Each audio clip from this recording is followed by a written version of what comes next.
سرمایہ داری کی بنیاد ہی اس پر رکھی گئی کہ اجناس اہم نہیں ہیں۔ پہلا بنیادی جو اس کا کانسیپٹ ہے، نظریہ ہے، فکر ہے، جو اسلام دشمن کہ زر اصل ہے،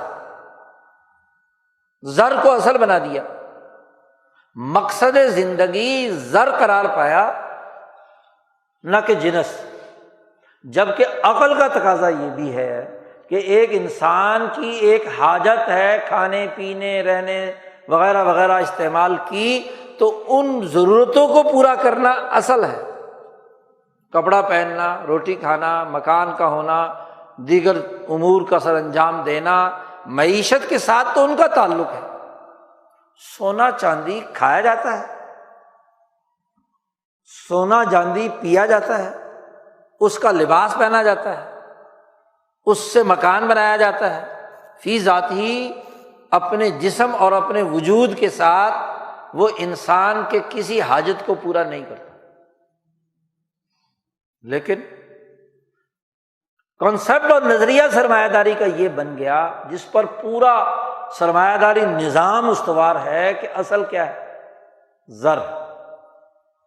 خلاف اسلام پہلی بات ہی یہ ہے، خلاف عقل، خلاف انسانیت، کہ آپ نے زر کو اصل قرار دے دیا۔ اور ایڈم اسمتھ نے لکھا کہ برطانیہ اگر ترقی کرنا چاہتا ہے تو دنیا بھر سے زر کھینچ کر اپنے پاس لائے، کیونکہ جس کے پاس زر ہوگا وہ طاقتور ہوگا، وہ لوٹ بھی لے گا، وسائل بھی حاصل کر لے گا، چوری ڈاکے کی ضرورت ہو تو وہ بھی پورا کر لے گا، دجل و فریب کی ضرورت ہو تو وہ بھی کر لے گا۔ گویا کہ جنس کے بجائے زر کو اصل بنا دیا گیا۔ اچھا، جب تک مرکنٹائلزم تھا، تجارتی نظریہ زر کے تحت نظام چل رہا تھا یورپ میں، تو 20 25 30 40 سال ایڈم اسمتھ کے بعد اس زرعی پالیسی کے مطابق نظام استوار رہا۔ لیکن جب پیداواری عمل صنعتوں کے ذریعے سے، صنعت کے ایجاد ہونے کے بعد پیداوار کا پہیہ بڑھا، پیداوار وافر مقدار میں آنا شروع ہو گئی، تو اب اس پیداوار کے ذریعے سے بھی دولت کھینچنے کا عمل، سرمایہ داری وجود میں آ گئی، سرمایہ کی تخلیق ہو گئی۔ وہ سرمایہ جس کے پیچھے بنیادی طور پر ایک ایسی چیز کو مرکز اور اصل قرار دے دیا گیا جو براہ راست انسانی حاجت والی نہیں تھی، اور جب پیداوار بڑھی تو پیداوار سے کسی انسانی ضرورت کی تکمیل ثانوی درجے اختیار کر گئی۔ پہلے درجے میں اس پیداوار کو ذریعہ بنایا جائے مزید زر اکٹھا کرنے کا، گویا کہ زر خرچ کریں کسی جنس اور چیز کو تیار کرنے میں، اور پھر اس چیز کو بیچ کر مزید زر لائیں۔ تو اب تبادلہ اشیاء نہیں، تبادلہ زر ہے بواسطہ شے، بواسطہ جنس۔ حالانکہ جنس اصل تھی، پہلے ہوتا تھا تبادلہ جنس کے ساتھ، اور زر درمیان میں تعاون کا کردار ادا کرتا تھا تاکہ تبادلہ اجناس کا عمل آسانی سے پورا ہو۔ اور اب معاملہ کیا ہو گیا؟ الٹا ہو گیا کہ سرمایہ دار زر خرچ کرے، فیکٹری لگائے، کارخانہ لگائے، کام کاج کرے، اور اس سے اس کا مقصد مزید زر اکٹھا کرنا ہے۔ وہ جو درمیان میں خرید و فروخت کے نام پر بیع ہو رہی ہے، وہ بیع تو صرف ذریعہ ہو مزید زر اکٹھا کرنے کا۔ تو دین اسلام کے سسٹم سے بالکل متصادم سسٹم، متصادم کیا ہے؟ سوچ پیدا کر دی، اور پھر اس عمارت پر عقل مند جو سرمایہ داری کے تھے، جو لوگوں کے سوالات ابھرے، استحصالی صورت پیدا ہوئی، تو انہوں نے پھر کیا ہے؟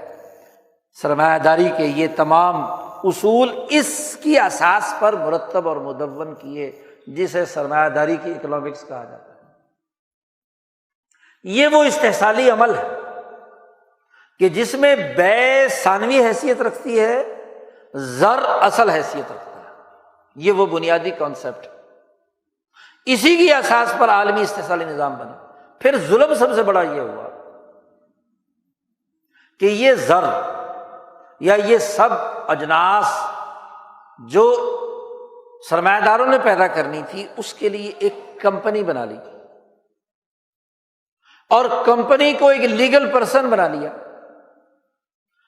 یعنی وہ جو لوٹنے والے، اس سے زر اکٹھا کرنے والے ہیں، وہ اس کمپنی کے پردے کے نیچے چھپ گئے۔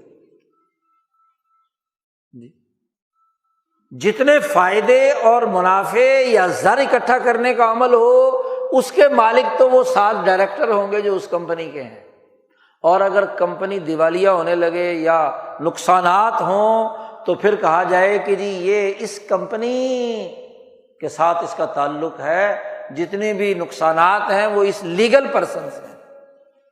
یعنی سب سے بڑا ظلم یہ ہوا کہ ایک انسانی شخص کے بجائے ایک قانونی شخص وجود میں لے آئے۔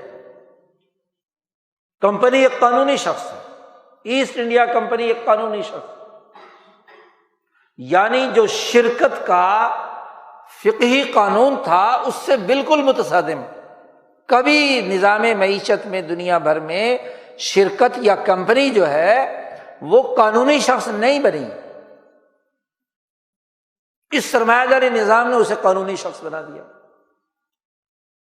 کہ جو بھی کچھ ہے وہ اس قانونی شخص ڈوب گیا یا قانونی شخص تر گیا۔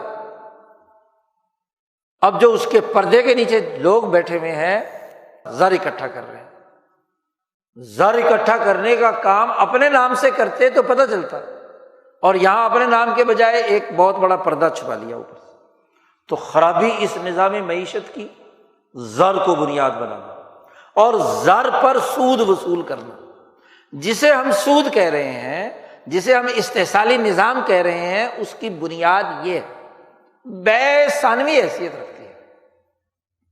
اب ذرا دیکھیے کہ عالمی استحصالی نظام تو یہ ہے، اب اس کے ذیل میں، اس کی چھتری کے نیچے ان دونوں باتوں کو مان کر کہ کمپنی قانونی شخص ہے، اس قانون کو مان کر کہ زر اصل ہے اور زر سے زر کمانا ہے، اور جنس درمیان میں کیا ہے، اس کا ذریعہ ہے، اسی پر پورا بینک کھڑا کیا گیا، ہاں جی، اسی کے مطابق مالیاتی نظام بنایا گیا، اس کے ذیل میں ملکوں کے اسٹیٹ بینک بنائے گئے، پھر اس اسٹیٹ بینک کے تحت بینکنگ سیکٹر کھڑا کر دیا گیا۔